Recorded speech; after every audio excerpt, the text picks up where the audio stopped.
Surat Gembala Prapaskah 2021. Gereja berdialog, ungkapan iman dan wujud solidaritas atau kesetiakawanan. Kepada yang dikasihi Tuhan, saudara-saudari seiman, umat Katolik, suster, frater, bruder, pastor, sekeuskupan Banjarmasin yang saya kasihi dan banggakan. Damai sejahtera Allah selalu menyertaimu. Pada hari Rabu Abu tanggal 17 Februari mendatang, Gereja Katolik sedunia memasuki masa Prapaskah yang ditandai dengan penerimaan abu.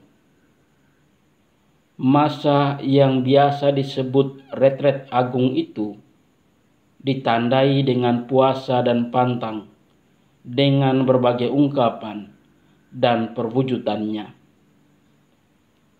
Sebelum tanggal 17 Februari itu, pada tanggal 12 Februari, sebagian umat dan masyarakat kita merayakan Tahun Baru Imlek 2572. Hari untuk bersyukur dan berbagi.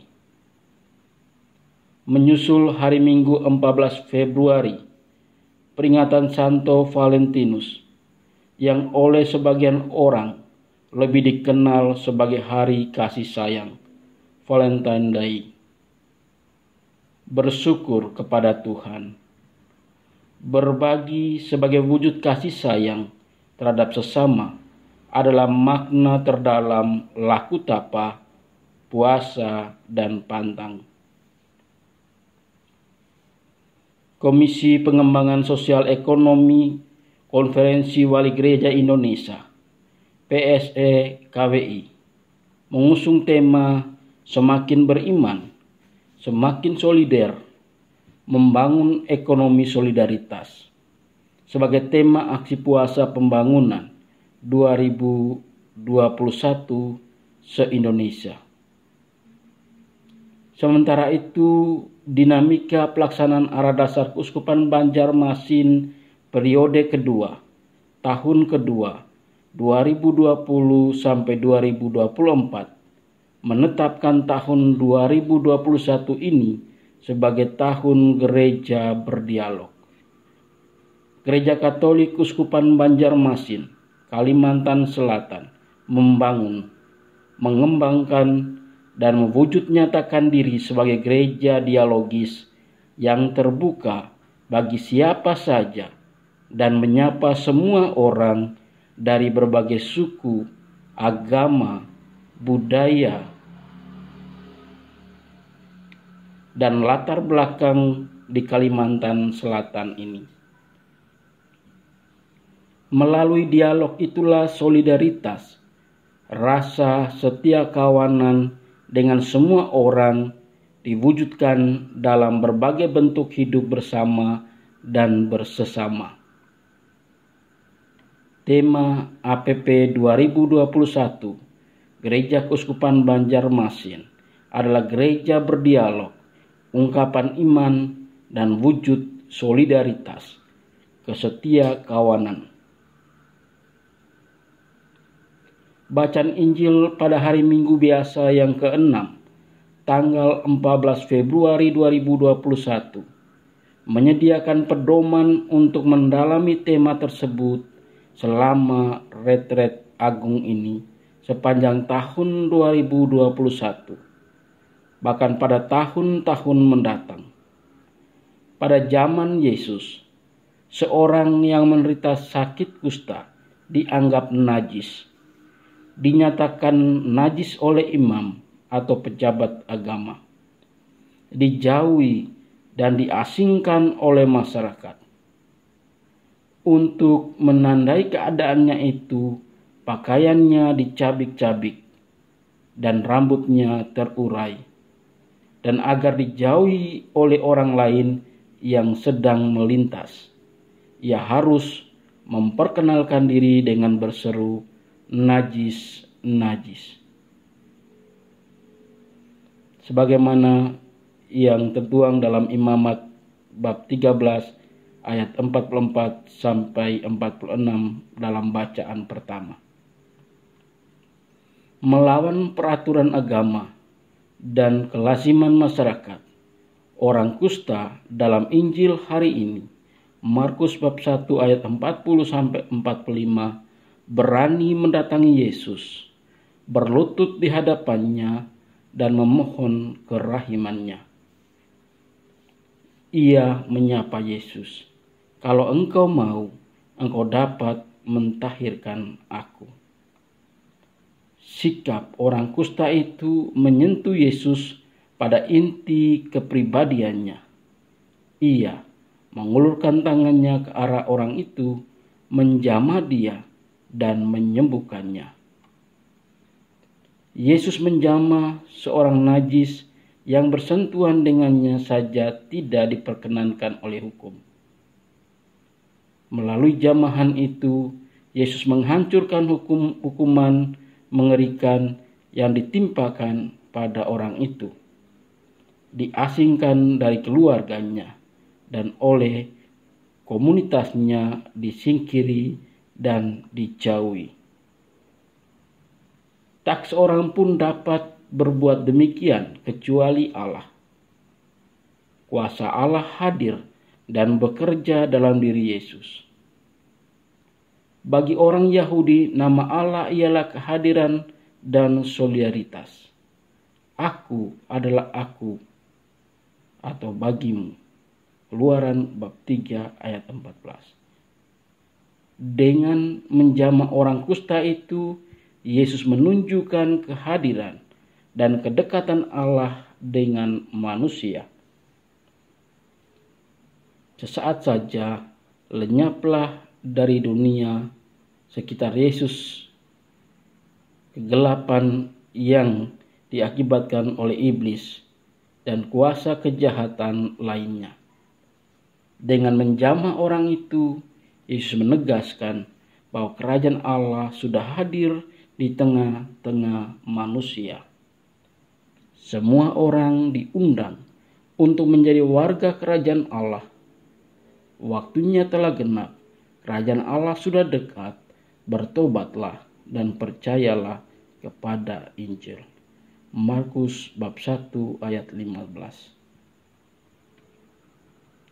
Dalam masyarakat kita dewasa ini, ada berbagai jenis penyakit kusta yang menyebabkan seseorang atau kelompok orang dijauhi sesamanya atau kelompok lain. Wujud kusta itu bukan hanya penyakit HIV/AIDS. Ada penyakit mengerikan lainnya yang menyebabkan seseorang dijauhi atau disingkirkan. Ras, suku, agama, kebudayaan, atau hal lain lagi yang membedakan seseorang dari kelompok lain seringkali menjadi alasan untuk mengkustakan seseorang atau sekelompok orang. Semakin sering kita mendengar ujaran dan perilaku yang mengkafirkan atau menajiskan, menghujat sampai mempersekusi orang atau kelompok lain, jangan berkontak apalagi bergaul dengan mereka. Seolah-olah ada tembok pemisah di antara kita dan mereka. Malahan kehadiran mereka membuat kita tidak nyaman. Kalau mungkin jangan kita berjumpa dengan mereka. Allah yang kita kenal dalam diri Yesus adalah yang membuka diri terhadap manusia. Dia Allah yang solider. Ia tidak mengecualikan atau menolak seorang pun. Dia siap menjamah siapa saja yang datang kepadanya. Sentuhan kasih-Nya menyembuhkan segala penyakit dan mengalahkan segala kuasa dosa dan kejahatan. Gereja kita pun harus menjadi rumah bagi siapa saja. Tak ada yang disingkirkan atau dikecualikan. Itulah justru arti eklesia atau gereja, di mana segala dosa diampuni. Setiap orang menemukan pendamaian satu sama lain. Gereja adalah tempat seseorang yang disingkirkan karena alasan apapun diterima kembali sebagai saudara. Maka tak ada tempat yang lebih nyaman dan aman bagi seorang sakit daripada komunitas Kristiani. Gereja menampakkan kasih Allah yang tanpa batas kepada siapapun yang sakit. Berselimutkan bela rasa, tak mungkin kita mengisolasi atau membuang seseorang dari lingkaran hidup kita. Tahun 2021 diawali dengan berbagai musibah dan bencana. Kecelakaan pesawat terbang, banjir, tanah longsor, gempa bumi, gunung meletus, gelombang tinggi air laut datang silih berganti atau berbarengan. Semua itu menambah beratnya penderitaan dan beban hidup yang sudah setahun menimpa sebagai sesama warga bangsa akibat pandemi COVID-19 yang tekanannya belum juga surut sampai saat ini. Penderitaan yang paling kasat mata adalah kesulitan ekonomi akibat kemiskinan. Ketiadaan sarana untuk hidup secara layak, sandang pangan, tempat tinggal, biaya sekolah anak-anak, pemeliharaan dan perawatan kesehatan, dan banyak kesulitan lain lagi. Semuanya menyatu menderah lapisan bawah masyarakat kita. Namun masalah kemiskinan di dunia dan di negeri ini bukan hanya karena atau sesudah adanya berbagai bencana. Kemiskinan yang melanda sebagian besar penduduk dunia adalah akibat ketidakadilan sosial dalam masyarakat. Ketidakadilan pada akhirnya adalah buah cara hidup yang mementingkan diri sendiri, individualisme dan egosentrisme, mementingkan diri dan kelompok sendiri dan mengabaikan kepentingan orang lain atau kelompok lain menjadi sikap dan gaya hidup, menjadi habitus dalam bersikap, berperilaku, dan bertindak sejumlah anggota masyarakat. Melawan budaya individualistis, egosentris, itu gereja khususnya melalui ajaran sosial gereja mempromosikan budaya solidaritas dan berbagi sebagai pelaksanaan warta gembira Injil, khususnya perintah cinta kasih. Santo Paus Yohanes Paulus II menegaskan bahwa solidaritas bagi gereja adalah tekad yang teguh dan kokoh untuk membaktikan diri kepada kesejahteraan umum, artinya kesejahteraan semua dan setiap orang. Aksi puasa pembangunan APP pada hakikatnya adalah upaya Gereja Katolik Indonesia untuk membangun budaya solidaritas dan berbagi itu secara berkelanjutan. Maka kewajiban berpuasa dan berpantang selama retret agung 40 hari lamanya dari Rabu Abu 17 Februari 2021 sampai Sabtu Suci 3 April 2021 bukan sekedar olah rohani dengan bermati raga atau askese. Puasa dan pantang dimaksudkan sebagai ungkapan iman, yaitu ketergantungan kepada Allah. Semua yang ada pada manusia, bahkan hidupnya sendiri adalah pemberian Allah belaka. Puasa dan pantang berkaitan erat dengan doa dan sedekah. Hubungan mesra terus-menerus dan berkesinambungan dengan Tuhan melalui penerimaan sakramen-sakramen, devosi, dan doa-doa lainnya mewujud dalam bela rasa, peduli dan empati terhadap sesama, dan berlanjut dengan uluran tangan kepada sesama yang menderita dan berkekurangan itu.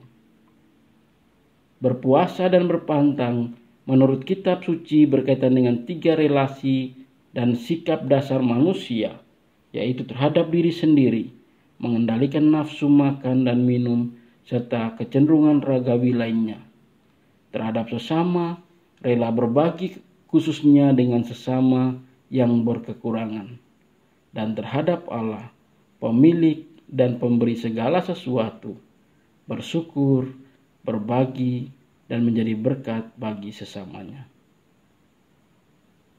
Dari tahun ke tahun, Komisi PSE KWI merumuskan tema APP nasional, dan Komisi PSE Keuskupan menajamkan rumusan itu sesuai dengan situasi nyata keuskupan. Tema keuskupan kita dijabarkan dalam 4 subtema untuk didalami, dikembangkan, dan diterjemahkan ke dalam tindak nyata di tempat masing-masing sepanjang tahun Gereja Berdialog 2021 ini. Subtema tersebut adalah berdialog dengan Tuhan dalam doa. Yang kedua, berdialog dalam keluarga. Yang ketiga, berdialog dengan sesama yang berbeda keyakinan. Dan yang keempat, berdialog dengan alam ciptaan. Untuk mewadahi pengumpulan dana sebagai buah-buah puasa dan pantang dan amal kasih selama masa Prapaskah, itu diselenggarakanlah pengumpulan dana APP Keuskupan. Seluruh umat, anak-anak, orang dewasa, lingkungan atau komunitas, stasi, sekolah-sekolah, kelompok-kelompok kategorial diharapkan mengambil peranan aktif dalam gerakan tersebut. Dana yang terkumpul selama masa Prapaskah melalui berbagai jalur APP itu 100% disetor ke ekonomat Keuskupan Banjarmasin. 70% daripadanya tinggal di Keuskupan Banjarmasin dan dikelola oleh tim APP Keuskupan Banjarmasin. Seperti pada tahun-tahun sebelumnya, 30% dana APP yang sisa dikirim ke bagian keuangan KWI. Dari dana 30% itu, 5% diserahkan kepada Yayasan Karina atau Karitas Indonesia untuk biaya operasionalnya. 15% ke DSAK, Dana Solidaritas Antar Keuskupan. DSAK ini melayani proposal-proposal kecil yang diajukan dari keuskupan-keuskupan se-Indonesia yang membutuhkannya. Nilainya maksimal 25 juta rupiah. 80% sisanya dikelola oleh Komisi PSE KWI yang juga menerima proposal dari keuskupan yang memerlukannya.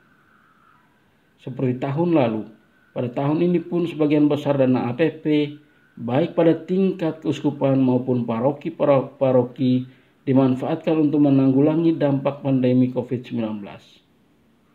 Segi pembangunan dari APP agak surut ke belakang, dan yang lebih mengemuka adalah tanggap darurat yang dikelola oleh Karitas Keuskupan, khususnya melalui kegiatan-kegiatan pertolongan pertama dalam menanggulangi bencana seperti banjir yang masih sedang berlangsung saat ini. Sesuai semboyannya bela rasa kita, Karitas baik pada tingkat nasional maupun lokal atau keuskupan bertindak untuk memberikan bantuan langsung demi meringankan beban saudara-saudara yang terdampak bencana seperti banjir saat ini. Kendati dalam situasi darurat akibat berbagai bencana, aspek pembangunan APP itu tak boleh dikesampingkan. Anggota masyarakat, entah secara individu atau berkelompok, dibantu dengan dana APP itu untuk memberdayakan dirinya sendiri demi meningkatkan penghasilan untuk menghidupi diri dan keluarganya.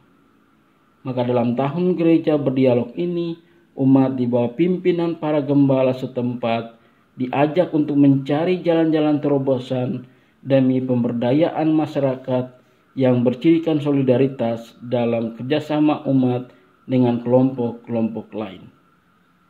Misalnya memperkuat dan memberdayakan CU atau merintis kelompok-kelompok usaha bersama yang berbasis pemberdayaan dan solidaritas anggota, dan bukan yang pertama-tama mencari keuntungan. Selamat menyongsong masa Prapaskah tahun 2021 dengan penuh syukur dan sukacita. Allah adalah kasih. Deus Caritas Est.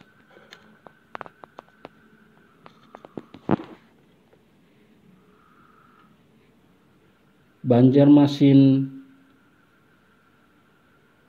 11 Februari 2021. Monsinyur Petrus Bodeng Timang, Uskup Keuskupan Banjarmasin.